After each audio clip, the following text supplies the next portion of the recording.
Assalamualaikum warahmatullahi wabarakatuh. Saya Suci Dulestari, NIM 19234021, Prodi Perpustakaan dan Ilmu Informasi Fakultas Bahasa dan Seni Universitas Negeri Padang. Video ini merupakan salah satu tugas dari mata kuliah Dokumentasi Informasi Minangkabau dengan dosen pengampu Ibu Maltanelisa Esos MHum. Nah, pada video kali ini saya akan menjelaskan mengenai aspek-aspek keminangkabauan. Yang pertama, saya akan membahas mengenai sejarah Minangkabau.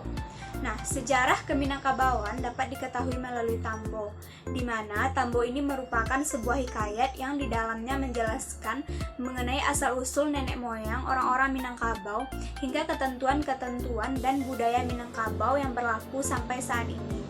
Berdasarkan Tambo tersebut, Minangkabau diambil dari kisah adu kerbau.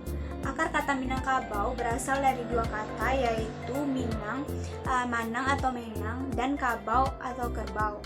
Dahulunya Minangkabau berbentuk kerajaan yang berpusat di Luhak Nantuwo yang dipimpin oleh Raja Aditya Warman. Dari sejarahnya, Minangkabau merupakan salah satu desa yang berada di kawasan Kecamatan Sungayang, Tanah Datar, Sumatera Barat, di mana desa tersebut awalnya merupakan tanah lapang, namun karena adanya isu yang berkembang bahwa kerajaan Pagaruyung akan diserang oleh kerajaan Majapahit dari Provinsi Jawa, maka terjadilah peristiwa adu kerbau atas usul dari kedua belah pihak tersebut. Kemudian kerbau tersebut mewakili peperangan antara kedua kerajaan ini. Nah, karena kerbau Minang berhasil memenangkan perkelahian, maka muncul kata Minangkabau yang kemudian dijadikan nama untuk sebuah nagari atau desa.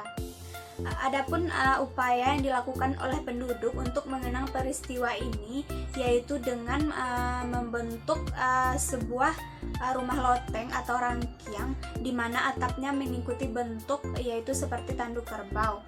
Selanjutnya, penggunaan nama Minangkabau ini juga digunakan untuk menyebut sebuah nagari yaitu Nagari Minangkabau yang terletak di Kecamatan Sungayang, Tanah Datar, Sumatera Barat. Kemudian budaya Minangkabau. Budaya Minangkabau merupakan suatu budaya yang unik dan mengandung nilai-nilai kebudayaan yang tinggi, di mana budaya ini adalah salah satu dari kebudayaan besar di Nusantara yang sangat menonjol dan berpengaruh. Budaya Minangkabau ini menganut sistem matrilineal, baik itu dalam hal pernikahan, persukuan, warisan, gelar adat, dan lain sebagainya, yang biasanya dapat kita lihat pada upacara dan perayaan-perayaan besar di Minangkabau seperti turun mandi, sunat rasul, baralek gadang, batagak penghulu, turun kasawah, manyabi, pacu jawi, hari rayo, batagak kudo-kudo, tabu, balimau, dan lain sebagainya. Kemudian unsur-unsur budaya Minangkabau. Unsur-unsur budaya Minangkabau ini terdiri dari 7 bagian. Yang pertama yaitu bahasa, di mana bahasa Minangkabau atau bahasa Minang adalah sebuah bahasa Austronesia yang digunakan oleh kaum Minangkabau di Sumatera Barat, di Barat Riau, Negeri Sembilan Malaysia, serta penduduk yang merantau ke daerah-daerah lain di Indonesia. Dan ada juga yang berpendapat bahwa bahasa Minangkabau ini merupakan dialek lain dari bahasa Melayu atau sebuah bahasa dan bukan sebuah dialek. Yang kedua yaitu sistem teknologi.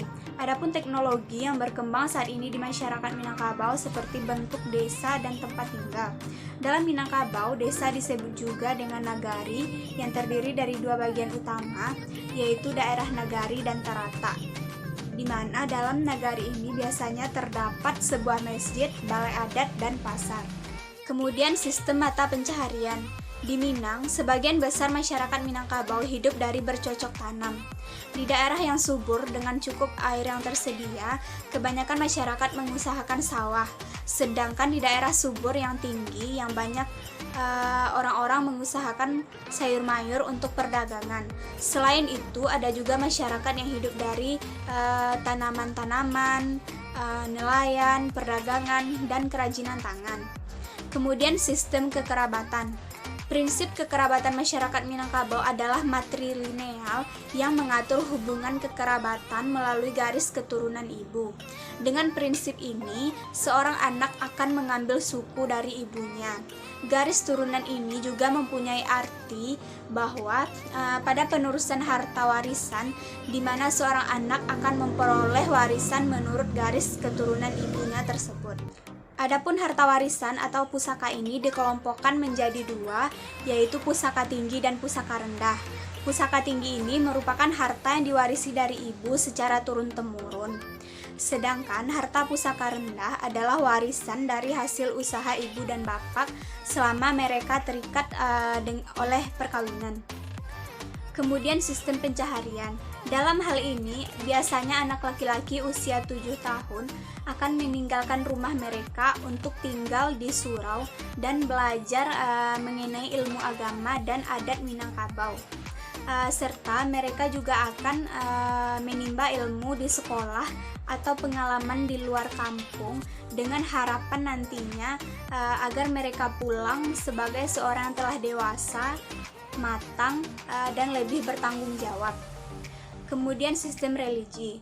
Masyarakat Minangkabau adalah masyarakat penganut agama Islam yang taat dan sangat menjunjung tinggi norma-norma keadatan. Islam sangat membawa perubahan pada pandangan adat yang ada di Minangkabau agar dapat menjadi lebih religius. Kemudian kesenian. Kesenian Minangkabau ini terdiri dari beberapa bentuk seperti randai, saluang jodendang, talempong, tari piring, tari pasambahan, tari payung, tari indang, pidato adat, pencak silat, dan lain-lain. Demikianlah pembahasan saya mengenai materi aspek keminangkabauan. Lebih kurangnya saya mohon maaf. Saya akhiri. Assalamualaikum warahmatullahi wabarakatuh.